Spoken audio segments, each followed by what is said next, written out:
so much for your support. And we're really pleased and honored to support the ACM. They've done some amazing things in the city, and Doyle can tell you more about that. Sure. I've got somebody in the chat telling me that they can't hear me very well. So let me know in the chat. Can you hear me okay, folks? Yes. I can hear you, but I'm not like listening to you, so. Oh, right. Like not like emotionally, just sort of like volume wise. Right. Answer, Maeve. I hear you like selectively, you know. Fair enough. So yes, as Russ mentioned, all of the donations that were collected for this event tonight will be being passed directly to ACM Chicago. I don't think that probably they need a lot of introduction, but I'm going to do that anyway, just in case there's anybody that's watching or listening for whom that's a new acronym. The ACM is the Association for the Advancement of Creative Musicians. It was started back in, I believe, 1965 in Chicago and has since spread worldwide. ACM is not an ensemble. ACM is a collective of ensembles and musicians that have many different practices and play many different styles of music. But essentially, the most concise thing that you can say about it is great black music. This is a phrase that they coined. So ACM has been, it's really one of the most important musical institutions, really, and sort of approaches to music that's ever happened. And we're really lucky that it happened in Chicago. And of course, George Lewis, our special guest tonight, literally wrote the book on the ACM. He wrote a book called A Power Stronger Than Itself, and it's an incredible encapsulation. If I think personally, there's certain books that have really like changed my life substantively when I've read them. So I think of like A People's History of the United States by Howard Zinn changed my outlook on the world, and reading A Power Stronger Than Itself literally changed my outlook on music. So I'd encourage everybody to give it a read. It's not short, but you should absolutely dive in and check it out. So AACM Chicago is going strong.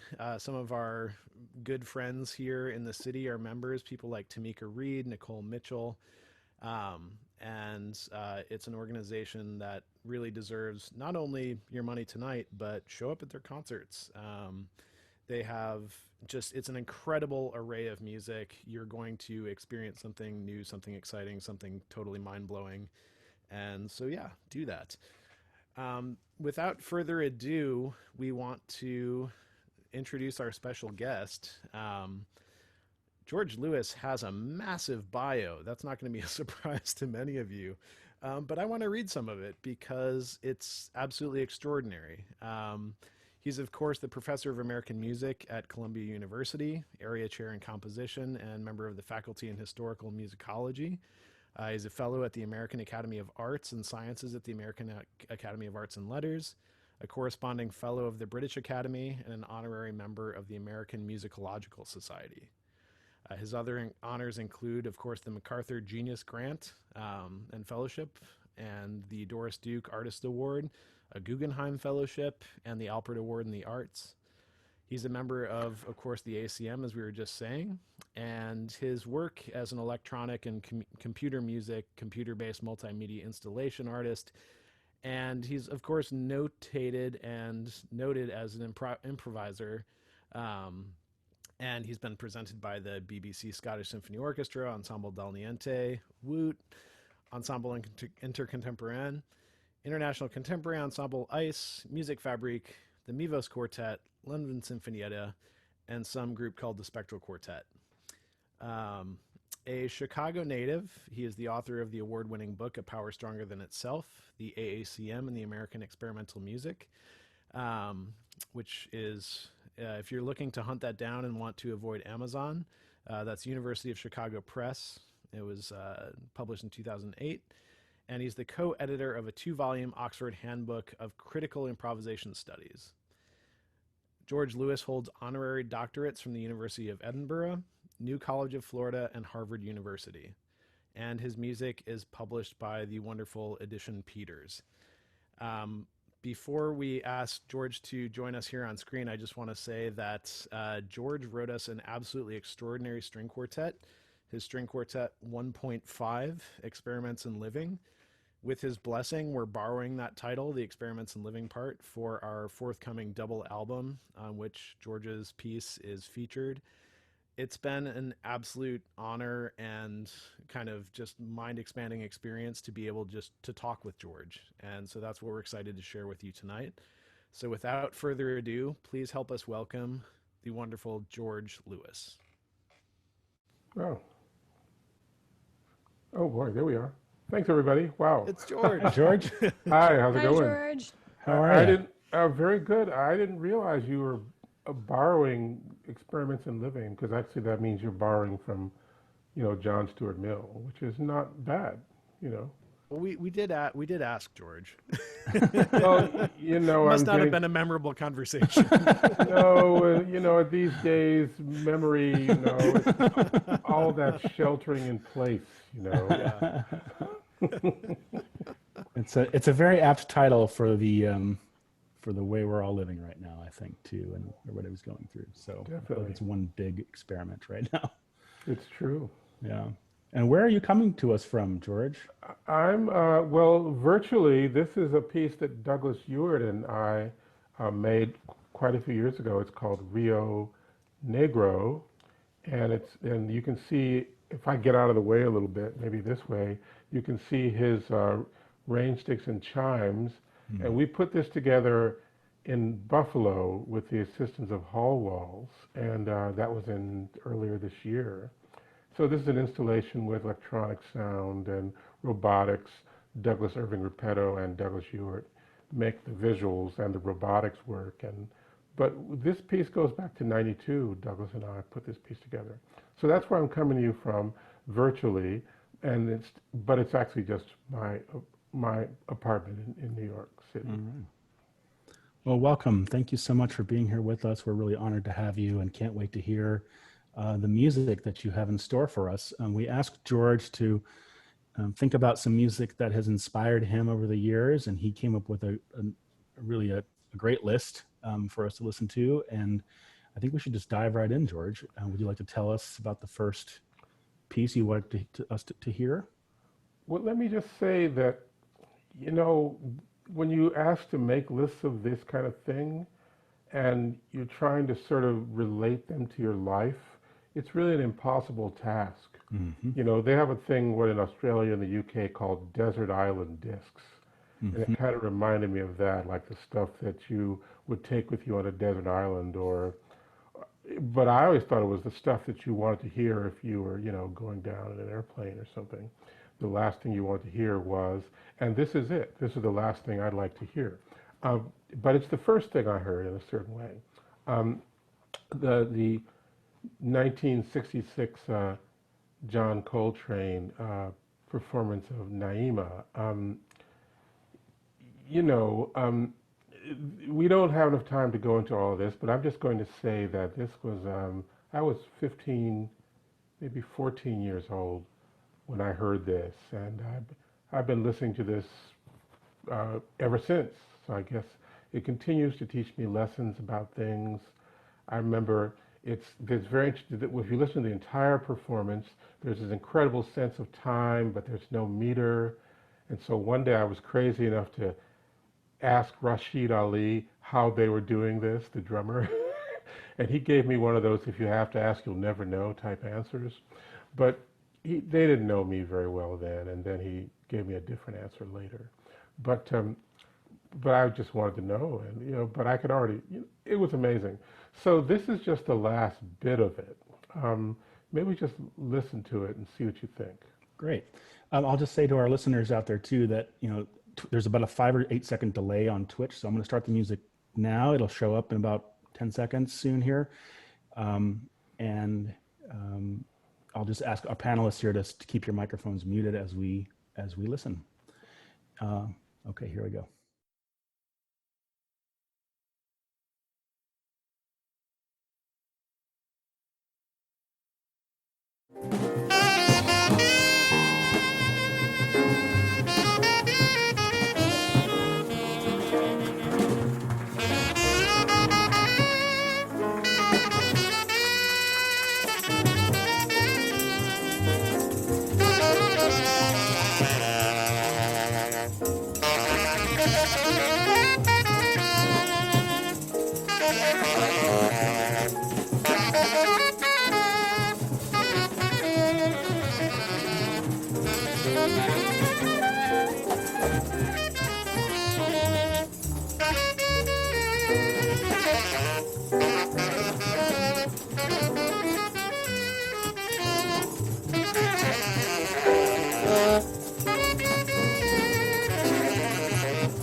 Did we go off?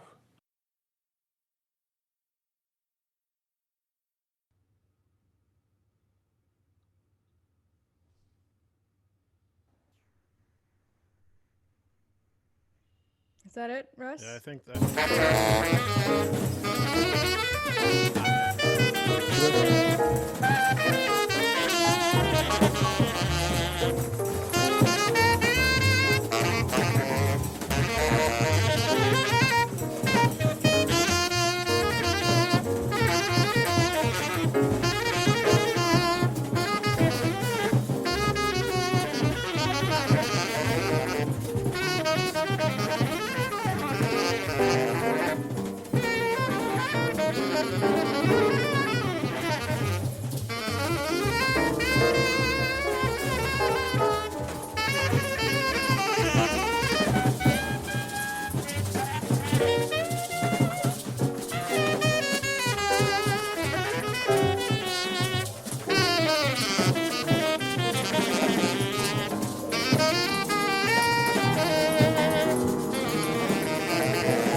oh my God, it's so good.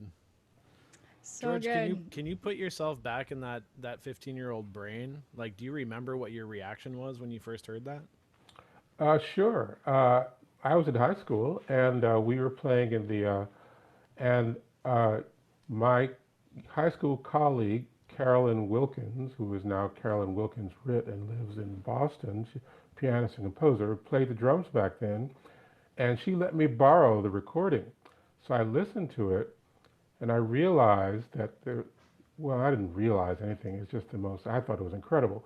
And so I was playing it, and my dad came in, and he said, I've told you over and over to stop experimenting with my electronics. And, you know,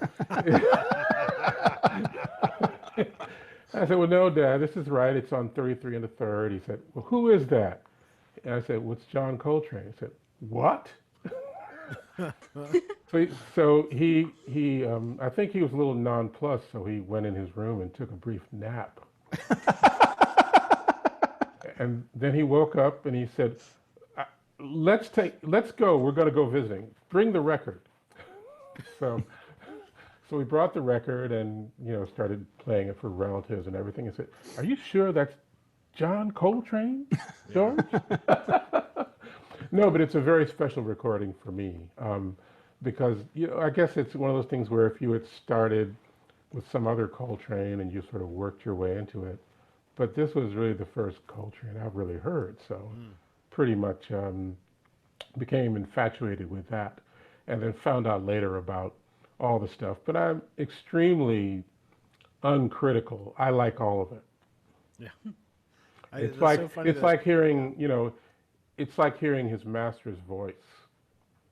You know, and so those who familiar with the, you know, trying to play the trombone, a lot of what I was trying to do was trying to figure out, well, could you do something like this on the trombone? And it turned out that you sort of could, but if, you know, I probably would have quit if I felt I wasn't being able to do that. Something really crazy and just like going to take a nap about it, you know. Yeah, you Sleep just it off. sleep it off, man. You know, it happens. It's like a dilemma, and then suddenly you don't know what to do, so you just pass out. Totally. George, your story is making me crack up because this morning, you know, my son has had a little 45 record player since he was probably 3, and he's been playing these Whitney Houston 45s at 33 and a third, And he comes into me, and I've just gotten out of the shower. He's like, "Papa, you gotta come listen to this." It's Whitney Houston just roared down, and it was just, I don't know, it was delightful. Hey, when I was a kid, they had 16. Mm. You know, you could really get into it then. Yeah, And 78. right. So you had your choice. You know, this is where turntablism starts. Exactly. Well, tell us about the next one, Okay. George. Well, this is an odd story. It's called Mestizo II, Alvin Singleton. And maybe this is one, like you said, maybe we could just play it. It's just very short. It's a work for orchestra that he wrote when he was a graduate student at Yale. And I was an undergraduate at Yale, so I'll tell you about that afterwards.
Wow.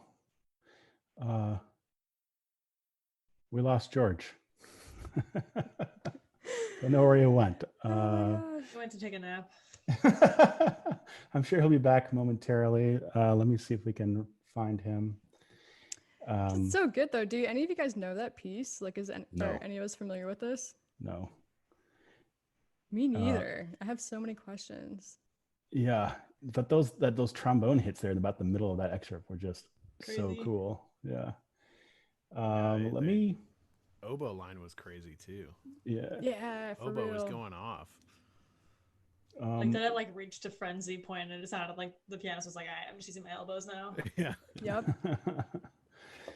Let me. I'm gonna mute myself and go and try to find George and let you guys fill time. We can maybe ask our audience members what they thought. I'd love to hear some of that too. I'll be right back. Yeah, we'd love to bring you into the conversation. So if you want to raise a hand or throw something in the chat, we will unmute you and you can give us your reaction. Feels like typing a reaction to a piece like that isn't enough. So say Keyboard something. mash.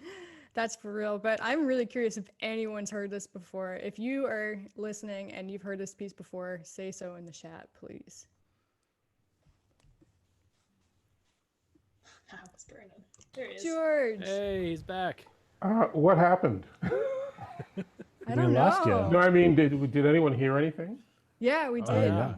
You heard the piece. Fantastic. We heard the Yeah. piece. It was Okay, super well, I good. didn't hear a thing. I'm glad people heard it because on my end, Zoom Oh, we lost him. Uh-oh. went belly up, which often happens. I find that I've been trying lately to do these improvised music sessions with the Glasgow Improvising Orchestra, and I'm trying to run Zoom and Ableton at the same time, and they really don't like each other. But anyway, I thought the Twitch thing, I'm not sure that that actually stopped working also. So it says a network error, please try again. Maybe just refresh the. So I'll try that, I'm refreshing. and so on. But let me tell you about that while we're Yeah, refreshing and sure. all that stuff. Says music is off, head back over to Zoom. Okay, Well, but as long as you can hear it, I don't need to. Um, uh, okay, so that's just fine. I know what it sounds like more or less. You can just signal me when it's over. Um, sounds good. Hopefully it'll work. maybe some of you might know the violist and violinist Miles Hoffman, who was my college roommate and who played in the Yale Symphony Orchestra. And one day he came and said, well, this is a really unusual piece. You should really come and listen to it. So I marched on over to whatever hall, I forget the name of the hall they use. And then I heard this piece. I thought, this is amazing, incredible. And then I'm saying, well, they brought the composer out, and it was a black guy. I said, what? So I had to run backstage and meet him, and that's how I met Alvin Singleton, 1971 or 1970 or thereabouts.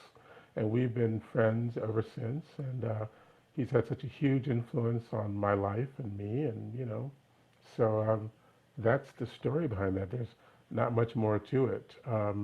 I still don't know quite how the piece,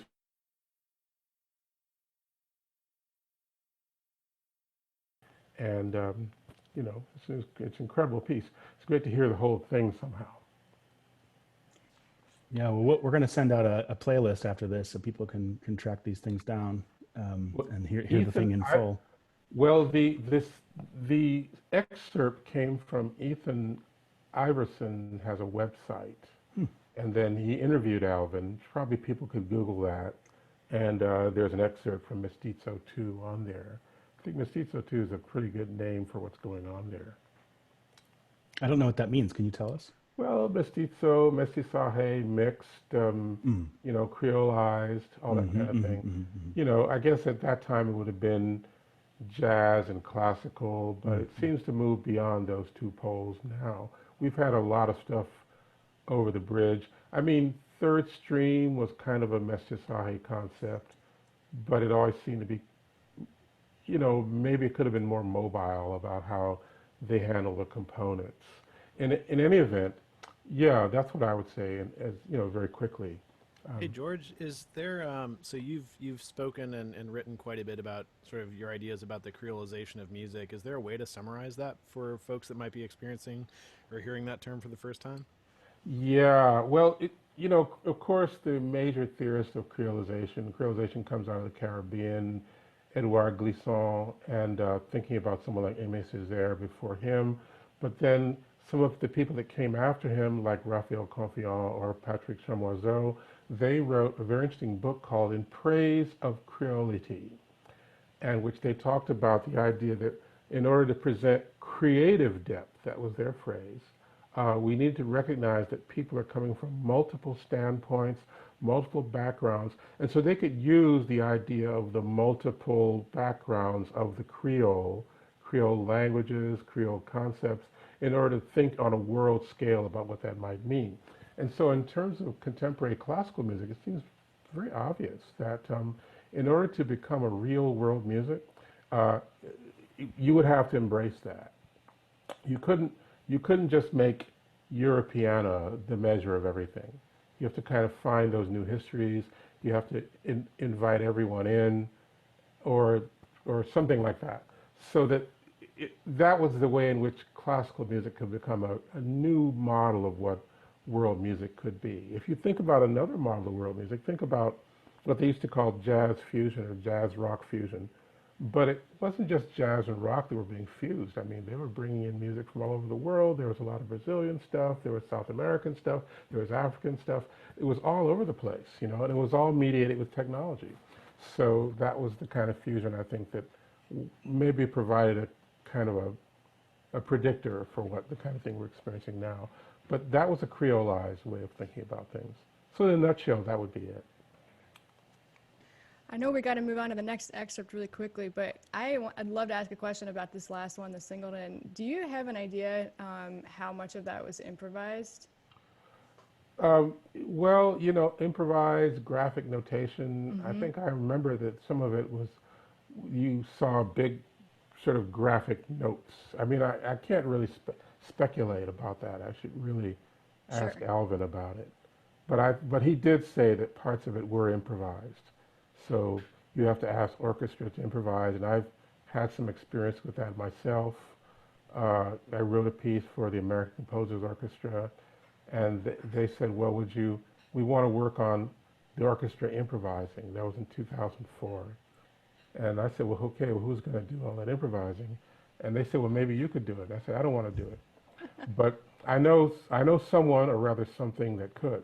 So the piece ended up being called Virtual Concerto. We made a computer program that played the piano, was the piano soloist. And it did the improvising, and everyone else had a notated part. And so the computer would listen to what the orchestra was doing and just start making up stuff. It was kind of neat. Wow. Anyway, Very cool. so that was its Carnegie Hall debut in Stern Hall. Probably the first time a computer was made a debut as a soloist. That's awesome. I love it. That's fantastic. Well, we're going to have to become familiar with that one as well. But in the meantime, I wonder if you would mind introducing the next piece. Is there something you want to share before we cue this up? Or should we just dive in? Well, this is Anthony Braxton. As someone said, the AACM was a very diverse organization. And so everyone had a different idea about what music was. So Famadou Don Moye gave me a copy of 3 compositions of new jazz. He said, here, you might like this. And I did like it. But I didn't meet him because he was in New York and Paris, and I only really met him years after this came out. This came out in 67 or 68, and I didn't meet Anthony until 76. So I played with Anthony. It was a strong influence on my life. So, and I don't think we need to play the whole thing. In fact, what I found odd is just the opening of it, what they used to call the head. It's so weird. Just play it. All right, I'll start it shortly here. Okay.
Wow, that was something.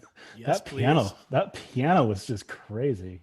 Well, I'm glad you Loved noticed it. that, Russell, because it was, you know, the players are, people were asking in the chat, it was Leroy Jenkins playing violin and Anthony playing alto saxophone and Leo Smith, later Wadada Leo Smith, playing trumpet, and Muhal Richard Abrams playing piano. And besides the weird piece, which I guess they played it twice, so I guess the first time got cut off, but which is a very odd thing. They play this weird tune with all this sort of counterpoint, and it just stops out of nowhere, and they just play it again.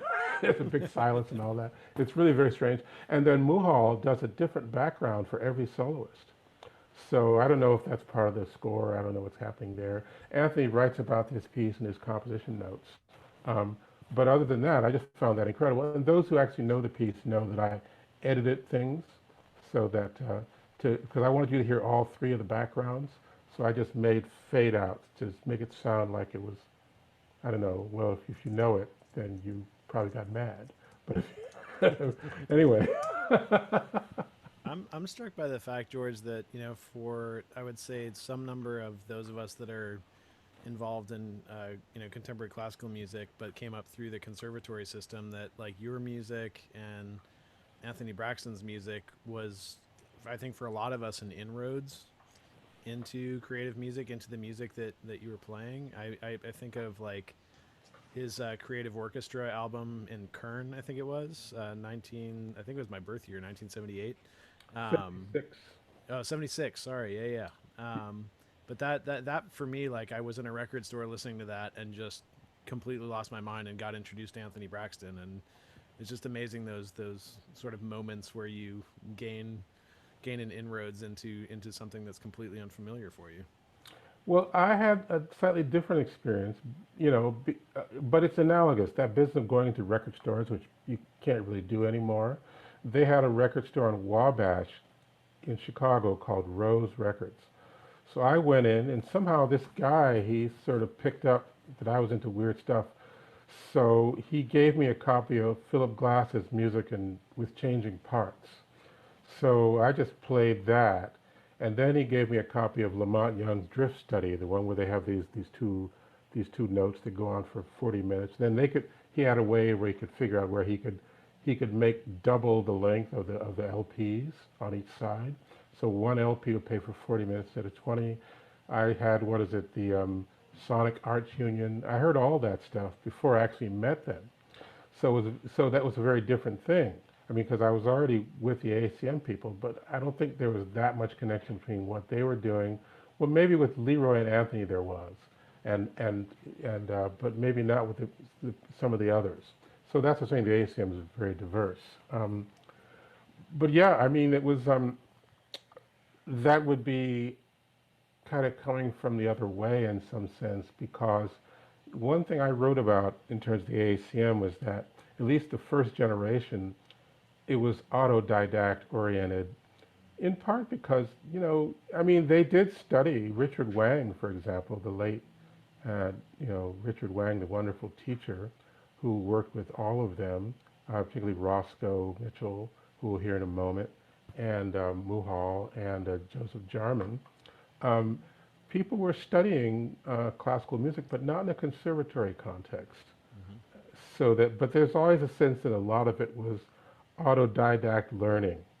And another thing I started to point out here is that, I don't know, I mean, most of the rest of this playlist, I mean, the Coltrane, I mean, I never met Coltrane, he died when I was 15. But all these other people, I kind of knew them. And so I'm more of a participant than a person who listens on a record or something. So I'm talking sort of a participant narrative in a way. Participant observer, that's what the ethnomusicologists say. Mm-hmm. I remember one of the big surprises for me in your book, George, was reading that Muhal was using Hindemith's books on, I think it was on harmony. Elementary, it's called Elementary Training for Musicians. Mm-hmm. That's the book. And we had that. And we didn't have the Schillinger books because those were too complicated and they were very expensive. Whereas the Elementary Training for Musicians, you could get that pretty cheap. And we also had, Rimsky-Korsakov, Principles of Orchestration. This is all in the ACM school. and Muhal would teach the classes, and he would he brought in Mort Subotnick one day, he would bring in Carter, he would bring in different people. So it was pretty interesting to do that. I mean, but during this time, I kind of left Yale for a while, and but then that's how I met them. I was 19 years old, and I took a gap year. But they didn't call it that then, but they had a kind of a gap year, which is a very stupid thing to do because the Vietnam War was going, and you could be drafted, but I never got a call, so I just went back to school. At their behest, they said, well, look, you should really go back to school now. So I don't know, what should I do? I said, well, think of something, Here's a book. So Muhal gave me a book. It was Nietzsche, Genealogy of Morals. So I said, this looks pretty good. So I went back, and that's how I became a philosophy major there. But that was the end of that. No more academic study after that, really. So, but Muhal, who I guess we'll hear from next, of course, is the co-founder of the ASM, a very influential figure. I miss him, a person who could, he always knew what to say and what to sort of do about things. His point of view was always, you find yourself thinking, what would Muhal think about this situation, But this piece is actually he was really into, first of all, Muhal really started to think hard about black classical music, which was something that was very hard to obtain. We couldn't find out much about it. So he started making forays. Eileen Southern's book, Music of Black Americans, came out around that time. He was starting to get involved with people like Dominique Renee Delerma, Ollie Wilson. He investigated Hale Smith. We started to look at Grant Still, Florence Price, all these kinds of people. And we started to meet the ones that we could meet. And then the other big thing he was really into was, of course, Harlem Stride piano. So this piece is sort of, I don't know, it's his odd impression of Harlem Stride piano. I mean, just filtered through him, and it was a huge influence on a piece I wrote 15 years later called Endless Shout. But I think it's worth playing the whole thing. It's just called Roots. It's an incredible piece. It makes me think. All right. It's poignant in context.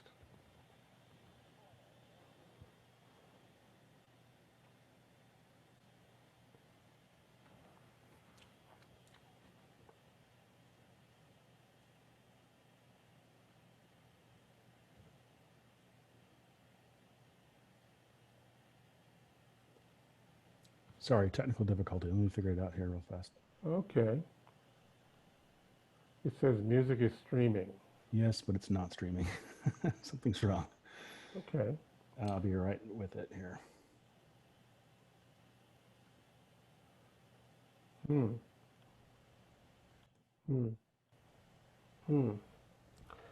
if you really get stuck, I could play it from here.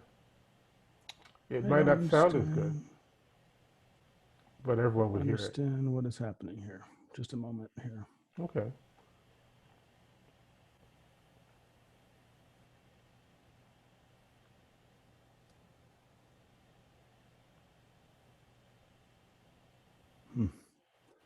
Very strange. Should I try it, Russell?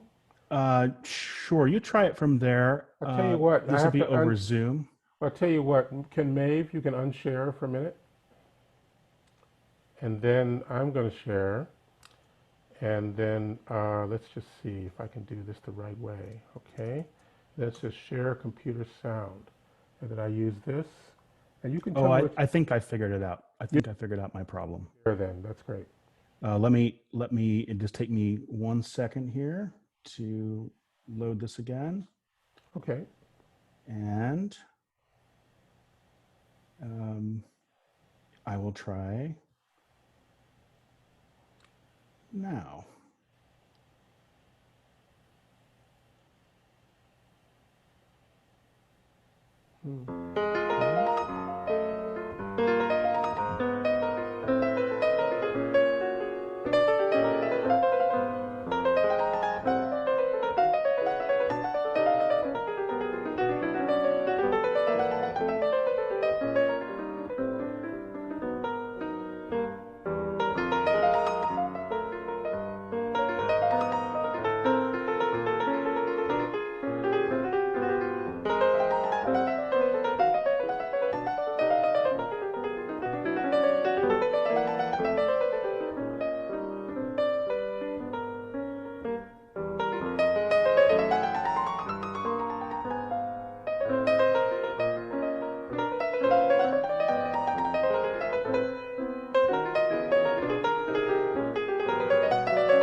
That was beautiful.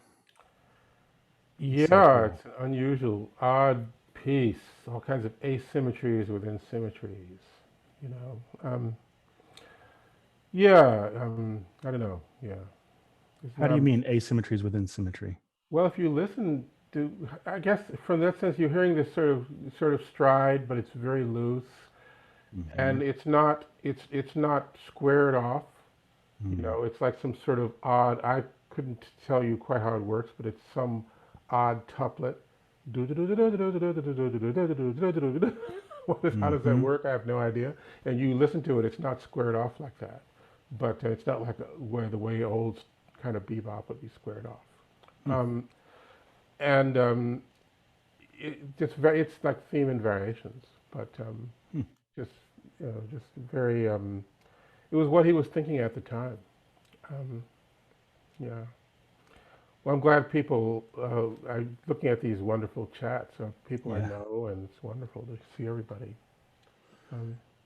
Somebody asks in the Q&A, was it only one piano? I think so, right? Yeah.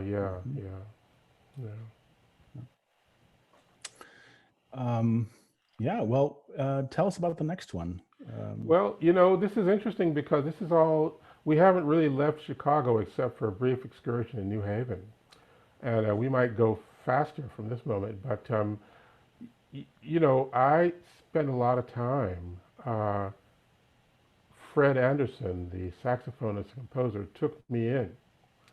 And along with Douglas Ewart, Iqua Colson, Saji Adebayo, Hamid Drake, who was then Hank Drake, and Felix Blackman, and this is what we did. And I recorded everything. I was the tech head of the ACM for a while, and so I recorded a lot. And so this is one of the things that I recorded personally on my own little machine. I had homemade mixers, all kinds of stuff like that. So you can hear Fred. It's mostly about Fred. So in Hamid, we'll hear Hamid, and it's a short excerpt. But I just wanted you to see, this is what 1975 was like for me. All right, here it is.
Wow. We have some questions in the chat. Who's playing bass in that one? Do you remember? Oh, you're muted there, George. That the bass player is Felix Blackman, who I don't know if he's even still performing now. But we were all very young, right? I was I was 21 or something, and Hamid was maybe a little younger, and he was like 16 or 17 or something. It was like, it was like when Tony Williams was 16 playing with Miles Davis or something. And yeah, so that was it. And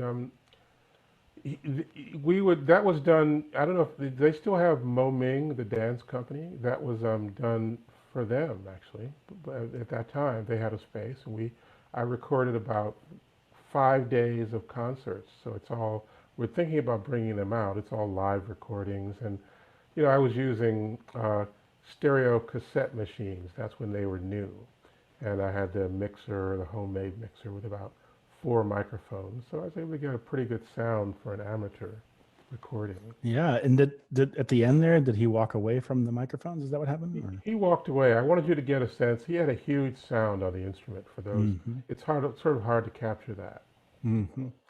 But he would let you play as long as you wanted. I mean, one piece would last forever.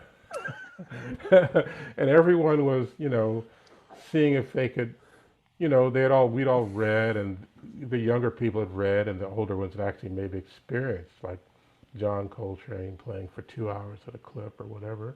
So we thought we could play for 2 hours at a clip. So. Must be rough on the chops. Well, it did take a little while.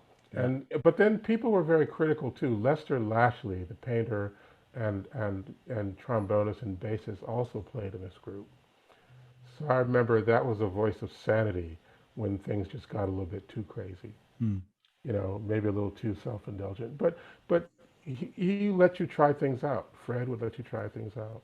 So he's a major mentor. So there's one more mentor left, and of this early period, and that's Roscoe Mitchell, and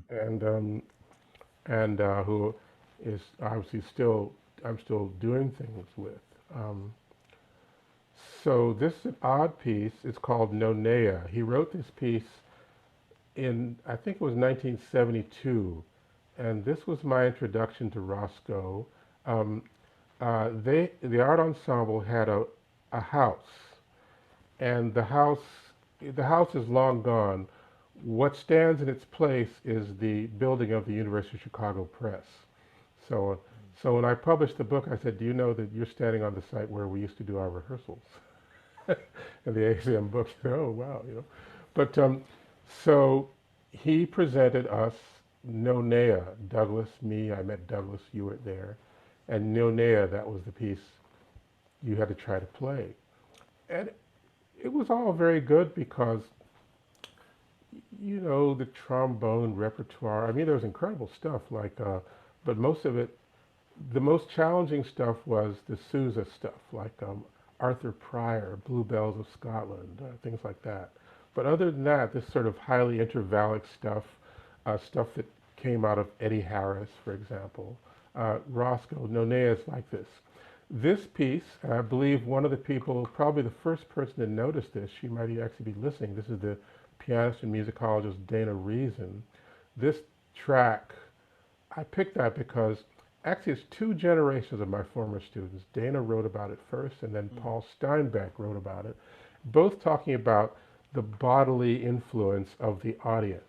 Whereas Roscoe Mitchell is playing, and he's just playing, well, you'll hear it. The audience, you'll hear the interaction between them. It's better just to hear it rather than me describing it. Okay, we'll start that now.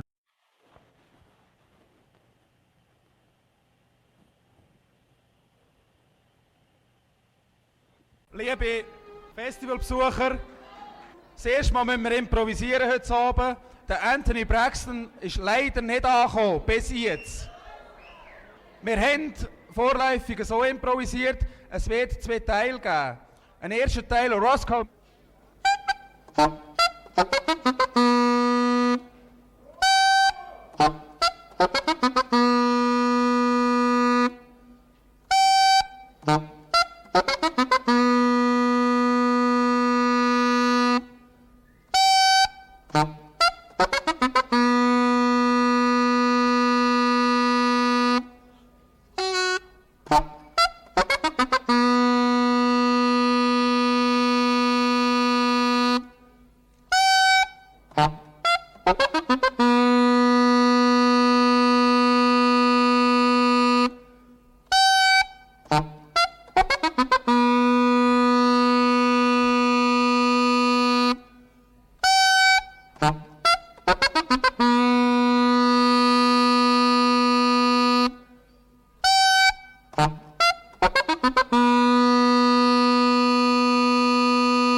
I don't know how long that was, but it goes on for quite a bit longer.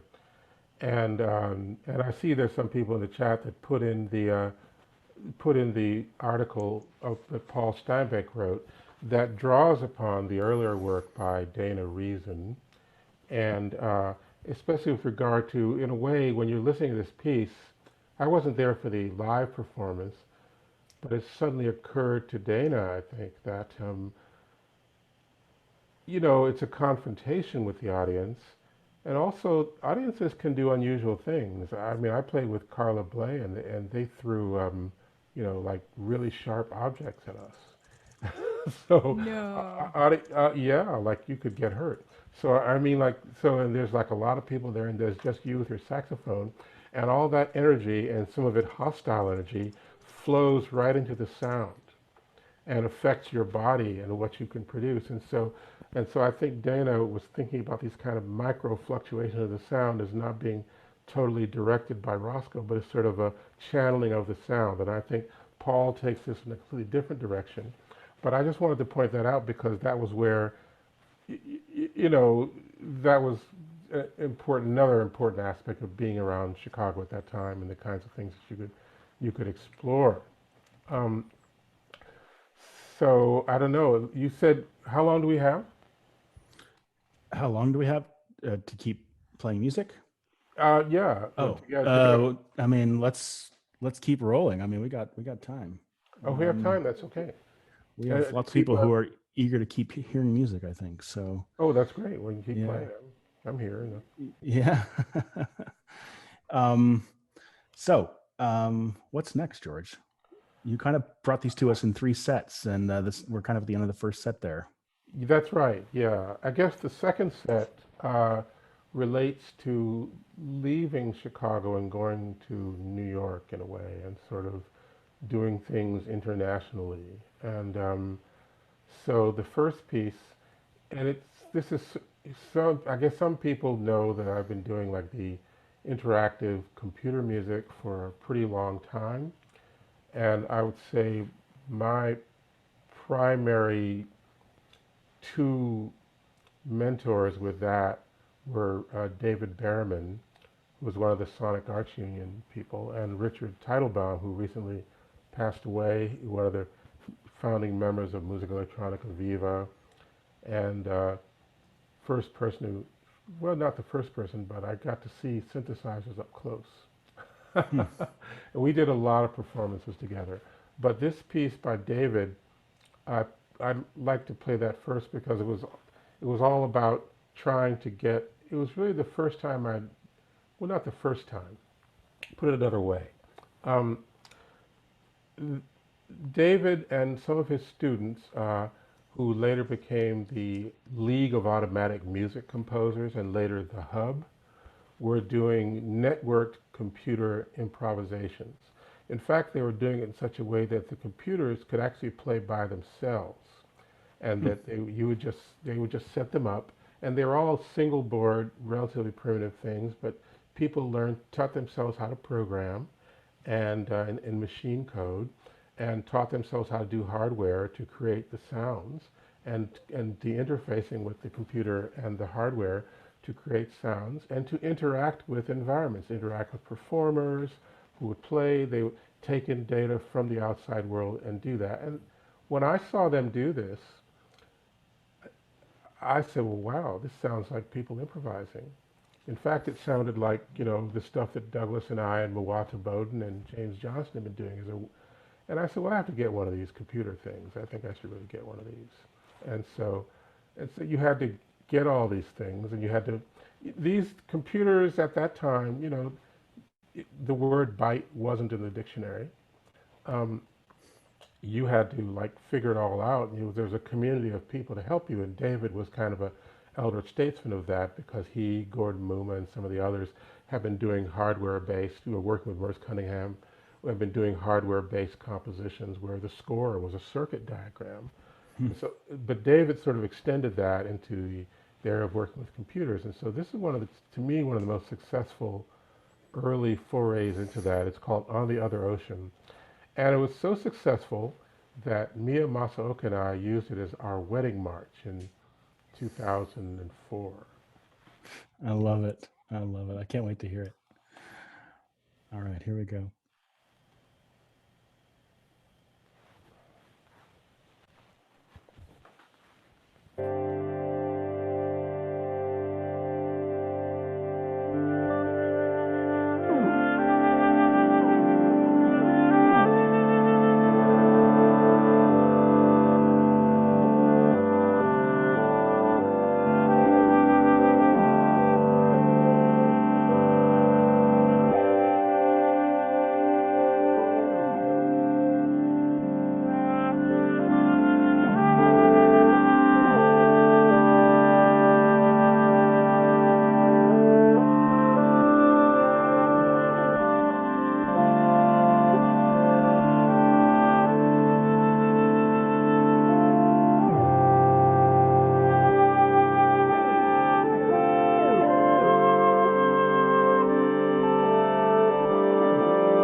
Gosh, it's so beautiful, George.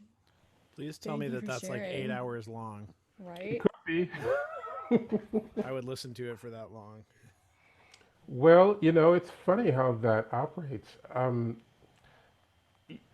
terms of, I would say that just in terms of my own work, there's a direct line from that to stuff like Homage to Charles Parker, if people know that piece, and into the various computer interactive pieces. Like first it was Chamber Music for Humans and Non-Humans, then it was Rainbow Family, and then much later it was Voyager.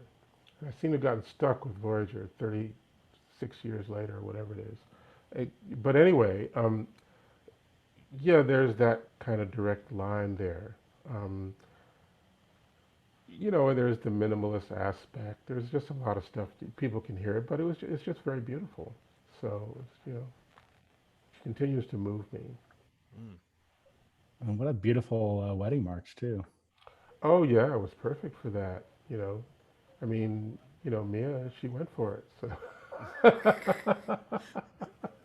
that was cool. I think everybody on this call right now is just like, I've made a terrible decision in my own wedding march. Yeah, mine wasn't quite cool. I missed it. Definitely wasn't that cool at my Well, wedding. let me tell you about the second coolest wedding march I ever heard. My colleague at Columbia, Georg Friedrich Haas, wrote his own wedding march. And I thought, well, I could never do that. And it was so great. I just said, it was enough to make you think, can we have vows again? And I could play this guy's piece. Absolutely amazingly brilliant. So anyway, just to say that was somebody who really, knows how to write wedding marches.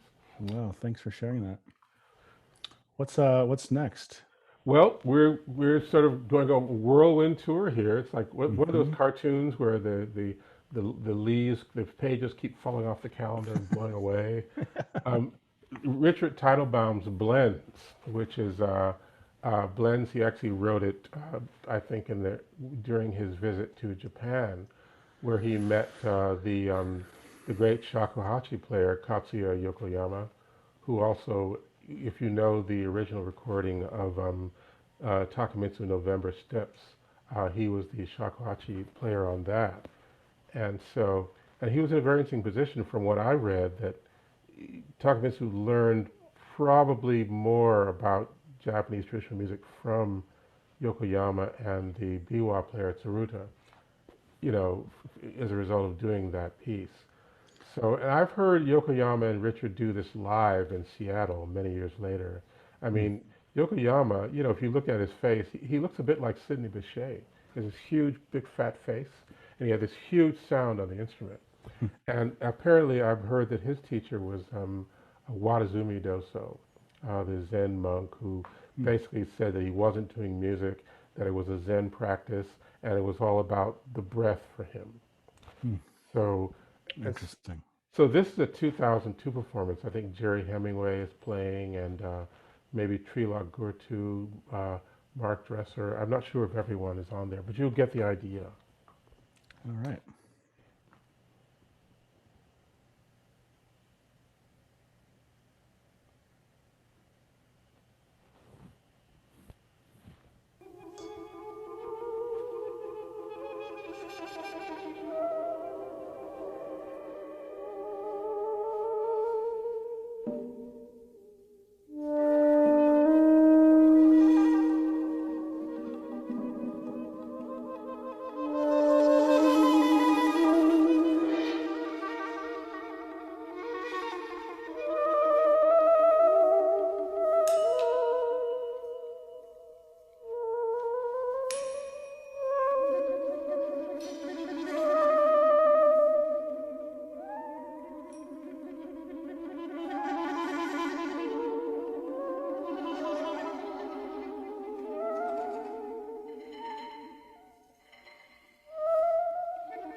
That is wild. Something about like in the beginning hearing like so many voices playing similar material in a similar range, but such different timbres. It's like listening to like a choir of aliens or something. Yeah, I mean, Richard was really into, like, the blends is a very good thumbnail description of how he would do things like that. We used to do these performances at these Soho bars. He called it threshold music. And the idea was you had to play so softly, but not nothing. But you had to play so softly they couldn't tell the difference between what you were doing and the ambient noise in the place. So that's another example of it. And but then, you know, I was just thinking, I mean, Richard played the synthesizer.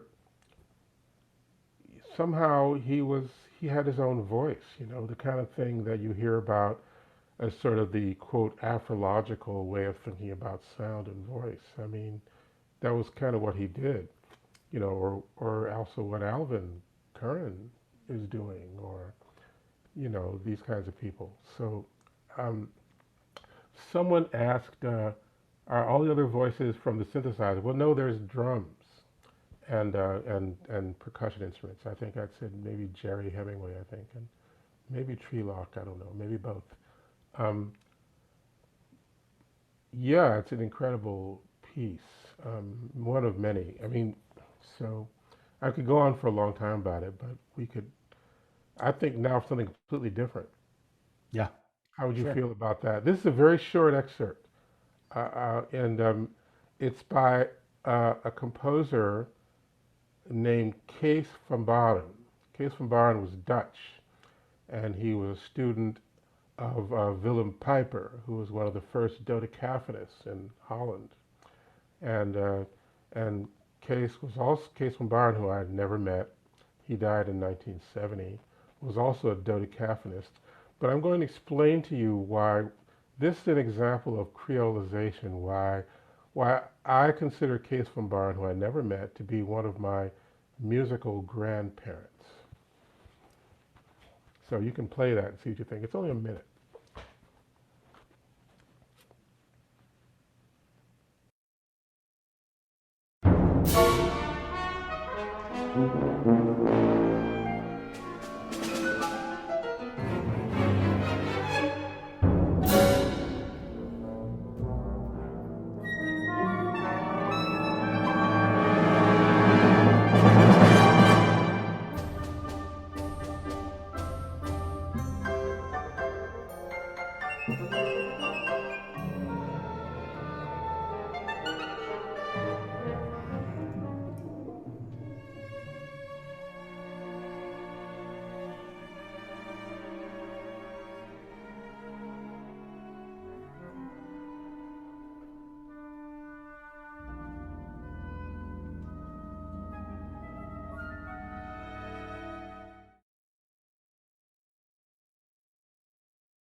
Did I hear a Stravinsky quote in there?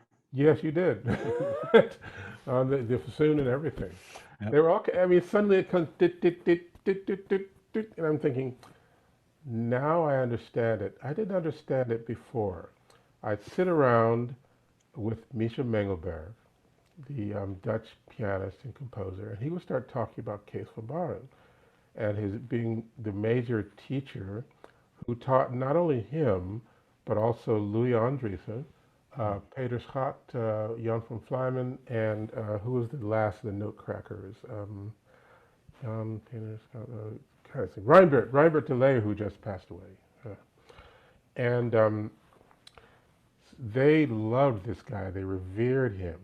And I think the joke I always used to tell in a way was that the conservatory in The Hague, this is the Hague school in some sense. These are his 5 great students, Kees van Baren's 5 great students. And if you go to the conservatory in The Hague, they have a lot of okay sounding halls, but the one that really sounds good is the Kees van Baren's hall. It's a lot better sounding than the Schoenberg's hall, for example. And that goes along with the idea that, dodecaphony, it didn't get a strong purchase in Holland, So in listening to this Misha Mengelberg ICP orchestra, just keep in mind that it's this similar notion of mixture. You'll hear it if you get a sense of why they revered this guy.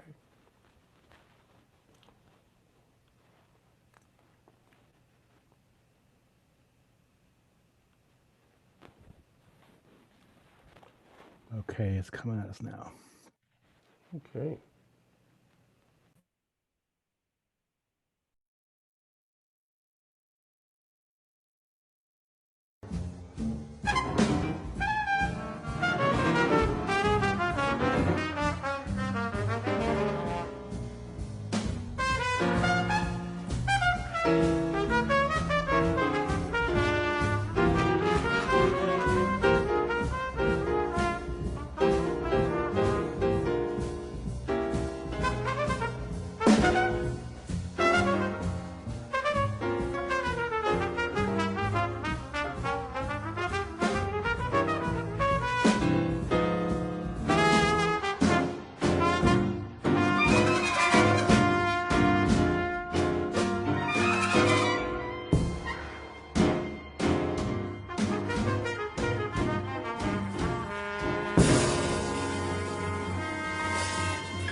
That was so cool.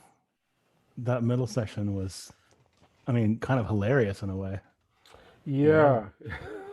You're right about that. I mean, no disrespect meant. I just like I found myself really, really enjoying it. Well, yeah, I mean, he played with the same people throughout his entire life. I mean, if it's the same basic rhythm style as in 1964 when Eric Dolphy, Last Date, the record with Misha and Han Benning, and that's who's playing on this, among other people, Michael Moore, Walter Villalobos, and I don't know if Mary Oliver is in there, but the record is called Bospadja Conine Hole, which comes to Forest Path Rabbit Hole, which is one of these weird kind of Fluxus-like cryptic statements that Misha would do. Misha was into taking in waifs and strays, so he took me in, and he introduced me to all the other note crackers, among other people. But and sometimes I would stay at his house, and you just found out my reverence for John Coltrane, right? So he said, well, let's look at this video. So we're looking at the video, and Coltrane is playing. They're playing like, I don't know, impressions or whatever. And all of a sudden, Coltrane is really getting into it, and all of a sudden, someone hit the fast forward button. Said, what are you doing? And he said, oh, all that repetition. Amy, his wife said, yes, no, let's hear Eric now.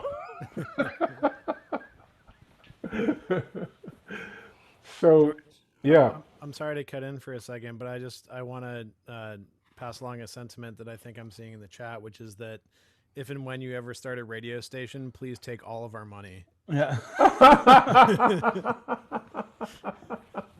Well, thanks everyone. That's very pleasant. But you're the one that looks like the radio host. You got your microphone. You got. I can't make a playlist even half this good. And Russell has a different radio kind of thing. In fact, all you guys have a radio thing. Clara's got one. Maeve's got a whole style going there. Yeah. Oh, there you go. I'm just sitting here. Maybe I should change my background. Anyway, so that was and we could skip the piece after this because. Not because I wouldn't love to spend the next 20 minutes or 40 minutes listening to Louis Andriesen's Detail, which is one of my all-time favorite pieces, which is like On the Other Ocean in a different form. It's one of those pieces I could listen to for, like you said, for 8 hours. This idea of timelessness that's connected with that. But we could go on. Yeah. Because, even though I hate to leave him out there, but for those of you who the address, someone said the YouTube link. Is that the one about the cat? The one that you said in the chat there? Yeah, it's Misha's cat, Peef. And it's an old video, and he just made a film of the cat playing the piano. That's it. And spawned a generation of YouTube videos, it seems. Well, it's sort of a famous cat video, yeah. It's a cat film. It's like Super 8 or whatever it was.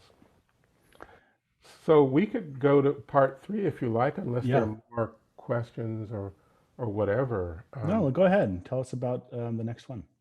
Well, this is getting to,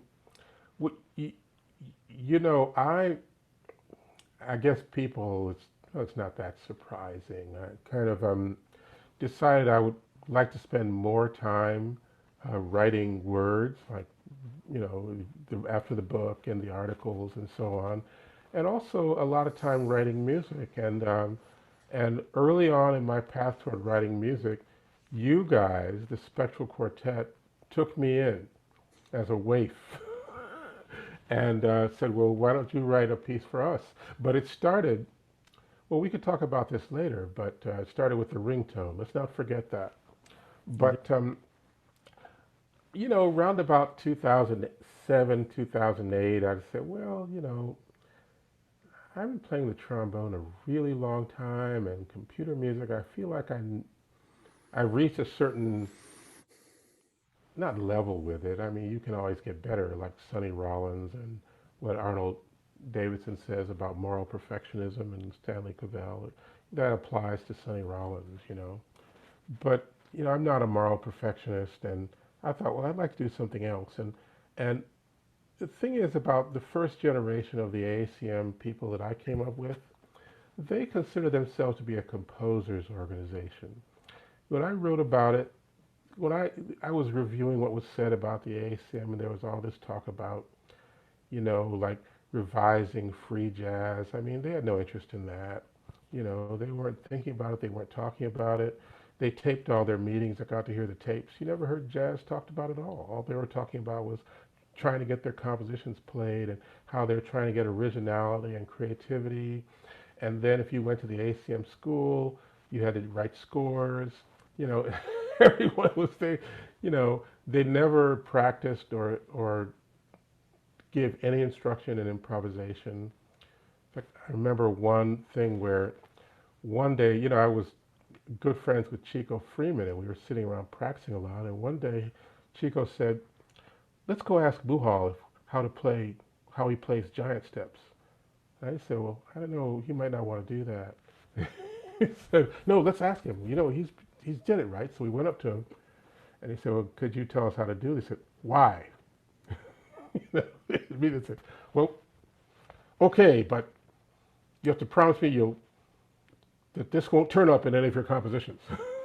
It's okay. And he gave us a wonderful lesson that day on, you know, sort of like these three tonics and, you know, augmented triads and all this kind of structure of it. And then that later develops into an idea that I have about giant steps being sort of an evocation of the eternal recurrence. But we don't have a lot of time for that.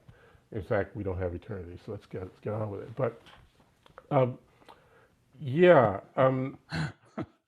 so that was what it was. And so, I mean, if you said, it was a very rebellious statement for me to tell Wadada, Leo Smith, that I think I might stop composing. He said, "Well, you can't." You know, I mean, it was very important because composition was the one thing that was, once again, it was like, what was it? I was reading something, Anthony Braxton said, well, going beyond the slots they had for us. And composition was not the slot that they had for us, I mean the African Americans or the Afro-diasporic people. So to do that was an act of rebellion or an act of resistance or an act of just mobility and finding your own way and asserting yourself in the same way as not having compositions was serve that function for European free improvisers. So it's all about local conditions, you know, what you're dealing with.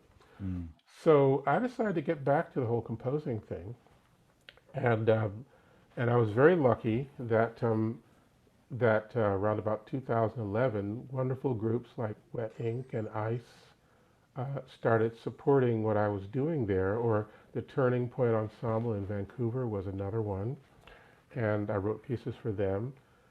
But at one point, I was we should talk about David Wessel. David Wessel was the polymath, computer musician, mathematical psychologist, drummer, all-around thinker, influence on me, Vijay Iyer, Jean-Baptiste Barrière, all kinds of people. And he was the person who brought me to IRCOM and got Rainbow Family going. Somehow I don't know what they did. They fooled Pierre Boulez into thinking this is the kind of thing they wanted to have. And he was heading pedagogy then. And, well, all kinds of stuff. Well, David was a towering figure for us, just Steve McAdams, all kinds of people. So one day I'm walking on the campus with him of Berkeley, and he says, well, you know, we have this new guy here. They're doing something called saturation. I said, well, what's that, saturation? He says, well, you know, it's like free jazz, but it isn't. I said, well, what is it? He says, well, let me play you this piece by this guy we're thinking of hiring, Frank Bedrosian.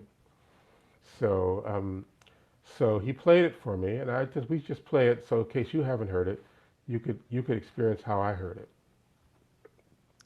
Okay, here we go.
Incredible.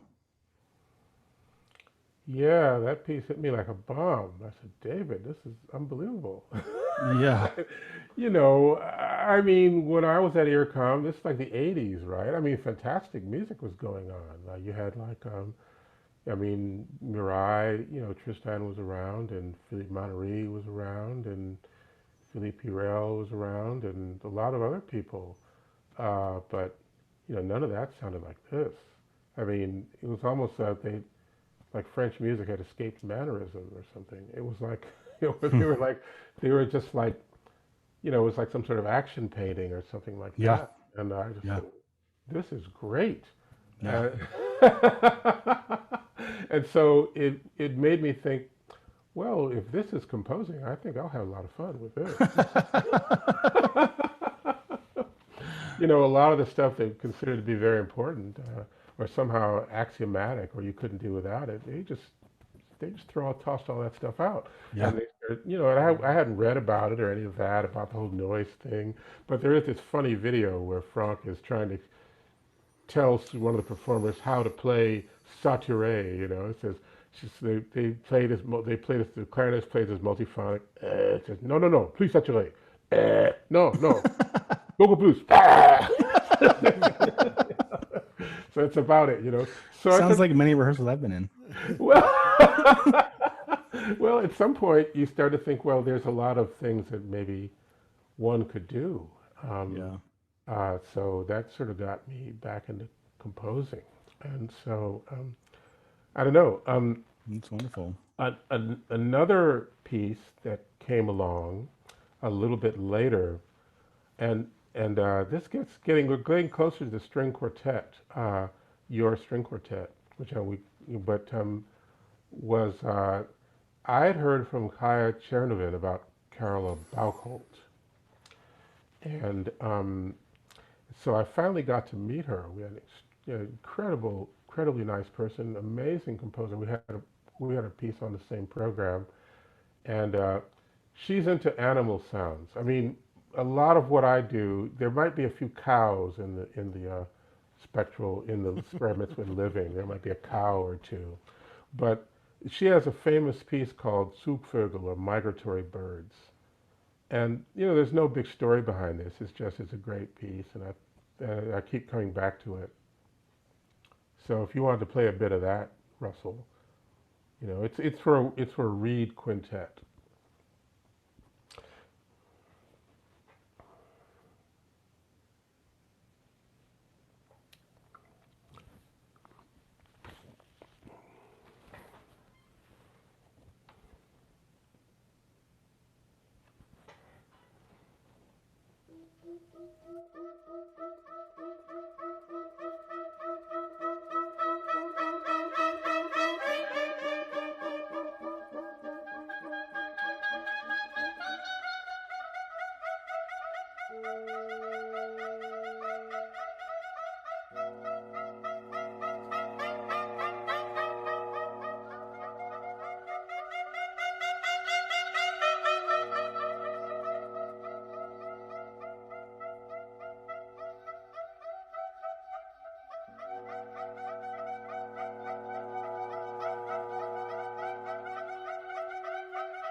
That's amazing. I've, I've I've never heard of that piece before, or that even this composer actually. Oh, It looks wow. incredible. I can't wait to go dig into it more. Yeah, you guys should definitely dig into Carla Buchholz, I think. Just extraordinary what she's doing now. And there's a lot of theatrical elements, there's a lot of performative elements. The piece I saw that she did at Oslo, there was this giant projection of an eyeball. That was kind of, and it was all, I mean, I think it was also connected with birds. In fact, there were two bird pieces. There was her piece, which was not this piece, but a different piece, and Simone Loeffler's piece, which had these sort of little twittering mechanical birds. And someone was talking in the chat about Doppler effect, and it's certainly a part of it. And what's interesting about this piece, you know, and they have, you know, you can look it up on the YouTube. They have one of those score following things. And you see that the actual score is like Occam's razor. She finds the absolutely simplest way to make these things work.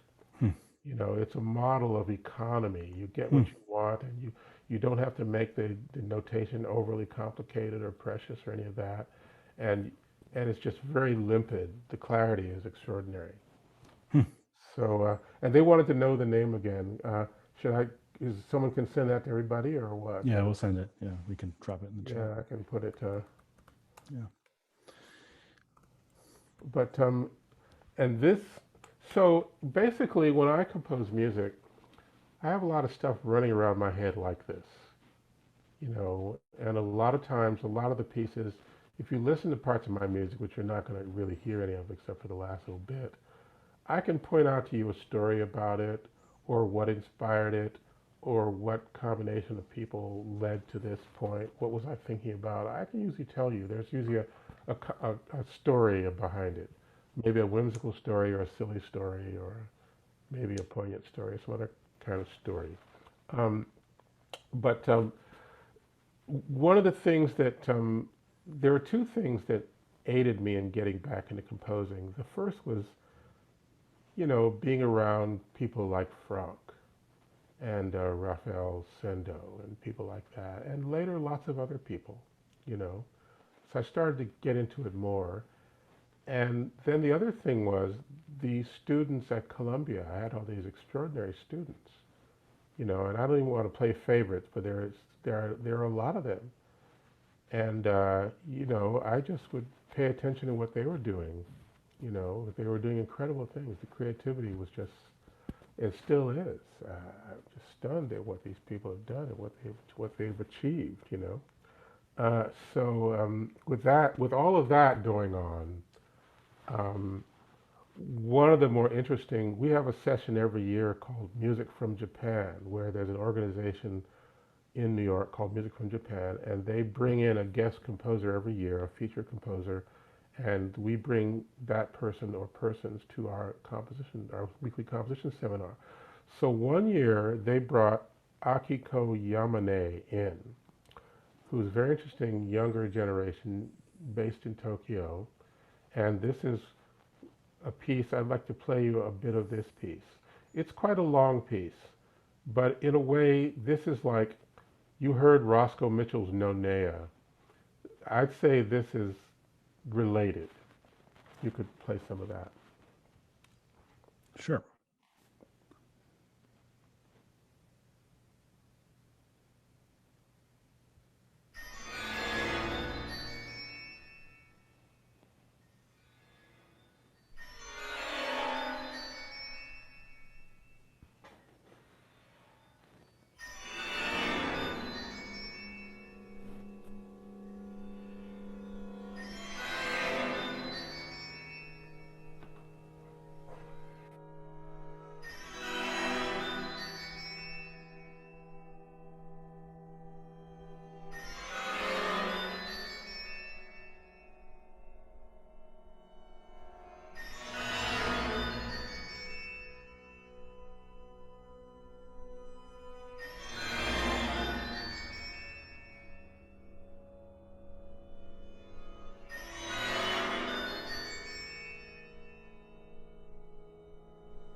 It's amazing to me how certain, maybe it's when you're listening to them or your head being some sort of bodily rhythm, you know, that just makes sense.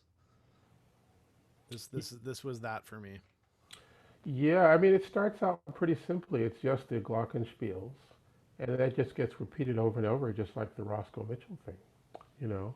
And then gradually more things are introduced over the course of it, but it's not a linear sort of teleological gradualism. There are different things that go throughout. And she's known, you can see some of the stuff you see on YouTube, there's performative elements, performance art elements in her work as well. And just extraordinary work. And I think Ensemble Don Niente has been playing a piece of hers. And I'm hoping other people will do that too. I'm imagining that we might have to stop soon. So I want to sneak one in on you. Or maybe I shouldn't. Maybe I just talk about it. You know, once again, I was looking around for string quartets, you know, that were really like expressing what I thought I'd like to hear in some sense. And I guess we might as well just play this. I mean, you know, I've been listening for many years. I mean, Haya Chernowin was our student in San Diego, and then she was our colleague. And now she's writing these incredible operas and in these incredible orchestra pieces and stuff. And you know, we've kept up over the years. And But then when I was investigating string quartets, her 1995 piece was one of the ones that was floating around my head while I was working on your piece. And then after we hear that, you'll remember this story, but it's kind of weird. But it's funny. You'll like it. You probably know what it is already. But maybe 1 minute of Chaya's piece, and then we could, you know.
Super cool. I think we talked about looking at that piece one time. I remember listening to that piece before. Yeah, you might well have. Because I was trying to learn how to write stuff. And so it turns out that a lot of the resources, are not really in the books. Like the books, by the time you get a book on writing for strings, I had the Alan Strange book. I have a pretty good library. And I scan everything so I can have it on my computer. But I mean, they're always a bit behind what people are doing, so you have to keep looking at present day scores. And even there, I was looking at Franck's Traustaumbre, stuff like that, this piece. But now the big deal is in the websites. They have these incredible YouTube sites. So I found one. It was pretty incredible. So I was looking at this site and I used it for everything. And I thought, wow, I'm learning so much this piece. And I had all the stuff on my hard drive, all the stuff. So then I finished the piece, your piece, and I get to the rehearsal. And Russell, he looked so familiar. I said, have we met before? He said, no, I don't think we met before. I said, oh, moderncellotechniques.com. Man, the fact that my old dissertation website made it into your hands and is an honor. It was sort of embarrassing because embarrassing for me too. Now it's gonna be, now he knows everything, all the tricks and stuff. Oh no, not at all. You taught me some tricks with this piece. Anyway, so thanks for doing that. I mean, there probably would have been no string quartet 1.5 had it not been for that. So funny. Thanks I love it. Well, we've teased this all week in our promotions that we wanted to unveil a few minutes of this work that we love and are so proud of. The piece is 16 minutes long, so we're not going to play the whole thing for you. We're going to play a few minutes. I chose a middle section of the piece. It's that we've just finished the mixing and mastering process on this one, and this will be on our next album due out in August, along with a lot of other great music. But we are very proud of this recording and how it turned out, and are delighted to share it with you all now. So Russ, can I cut in for 1 second? Please do. Before we listen to that, just wanted to remind everybody that if you haven't yet made a donation today, all of these donations are being passed directly on, 100% of them, to AACM Chicago. So if you have the means and have the interest, we hope that you'll do that before the night is over. That's right. Thank all of you for doing that. Absolutely. And I'll say that just looked just now actually at our tally, and we've brought in through this event more than $1,500 now. Oh, that's great. And we're really pleased to be passing that along to the AACM. It's doing such great work in our city here. And if you make a donation tonight yet, if you'd like to donate more, or if you haven't donated yet and you would like to, you can go to our website, spectrequartet.com/donate.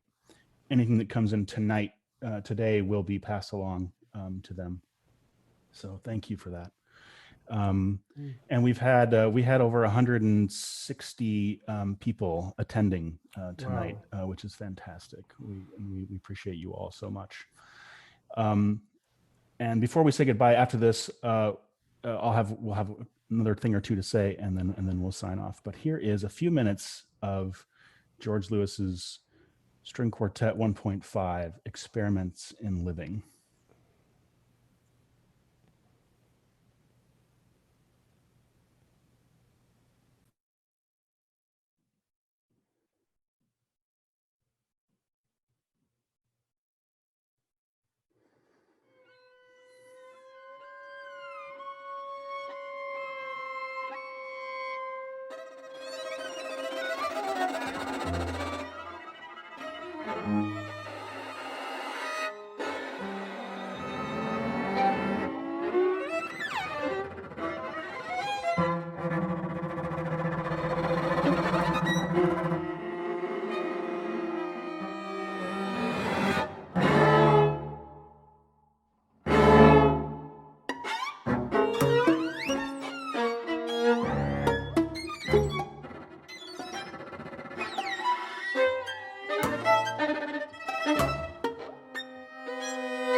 George, your piece is really, really hard, but I can't tell you how much joy it brings me to play it. Wow, Doyle, thank you. Because first of all, just listening to the recording quality and I have a lot of recordings of you guys doing this, including the premiere, and of course, you guys got over. Now, you guys got over the big jinx, right? Where at the premiere, Russell broke a string, and then like you came to New York and you broke a string again. He always breaks a string. Is that was you got extra biceps or something? And what's going on there? Right? No, it's just me being like dumb. And what's so funny, George, is in the midst of this recording process, we made it all the way through the whole day without me breaking the string. And then the second to last bar of recording, like at the end of the day, I broke a string. Oh my God. Oh. And then a G string or something. And then I changed the string. We came back. We did the last 2 or 3 bars again. And then on the last bar, I broke another string. So strings were in fact harmed in the making of this. They were. A lot of them. Their patience was harmed. But we should also note that it started with a ringtone. Remember, you guys. That's right. I have that here too. Yeah. You guys have the early project where you have all the. I still have these ringtones on my phone. The whole set, including mine and a bunch of others. But the last part of the piece is like the ringtone. So there's the last 4 to 6 bars or whatever. It's just the last bar, in fact. It's the last bar? Okay. Here it is. Oh, you have it? Okay. Let's see if I can find it here. Oh, mobile miniatures. Okay. Here it is. It's very quick. You blink and you'll miss it.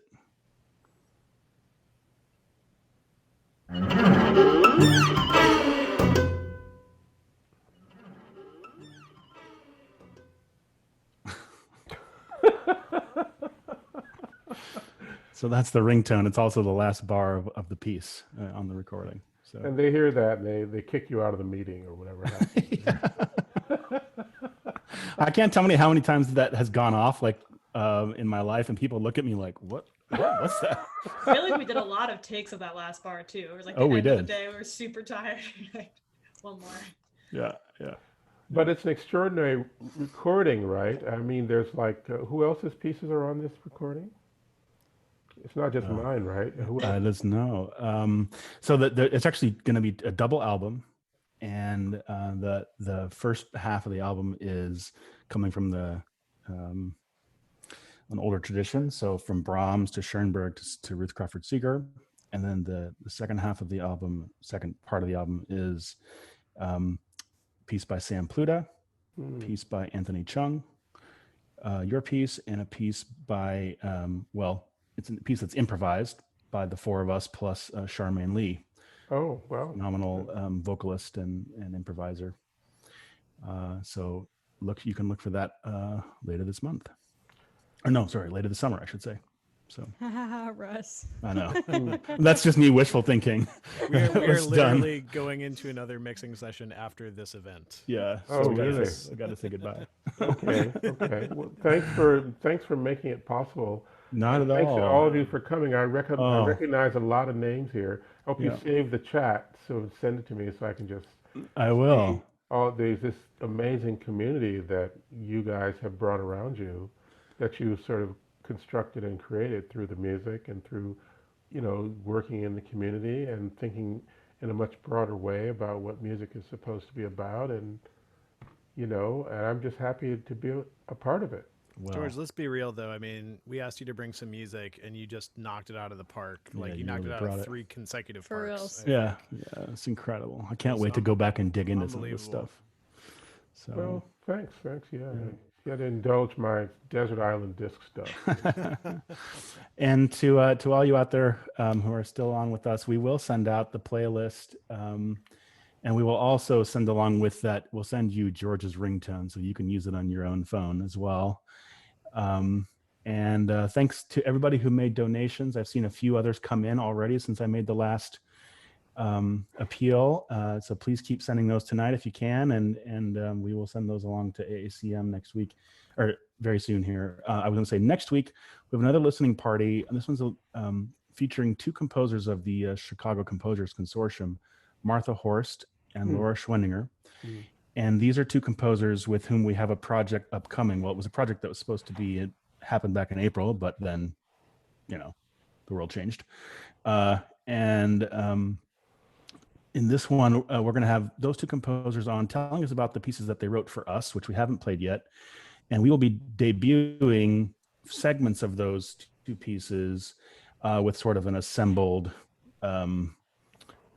recording that we have made, which was really fun. It's always fun to play by yourself without your colleagues, alone in a room to a click track. It's always really fun to do that. So Okay. no, but it's gonna be really fun, and we hope you'll join us next week. And thank you, everybody. Also, thank you to Hannah Collins for providing some tech support tonight for us. And most of all, thank you to George. We really appreciate your time and your wisdom and your bringing all this wonderful music to us. So thank you. Thank you very much. Thanks to all of you. Thanks, George. It's fantastic. And so, boy, we're getting all these incredible chat things, I guess. Yeah. But I guess you guys have work to do, so we should all go home now. Okay. All right. Thanks very much. Bye, everybody. Thank you so much. Thank you. Good night.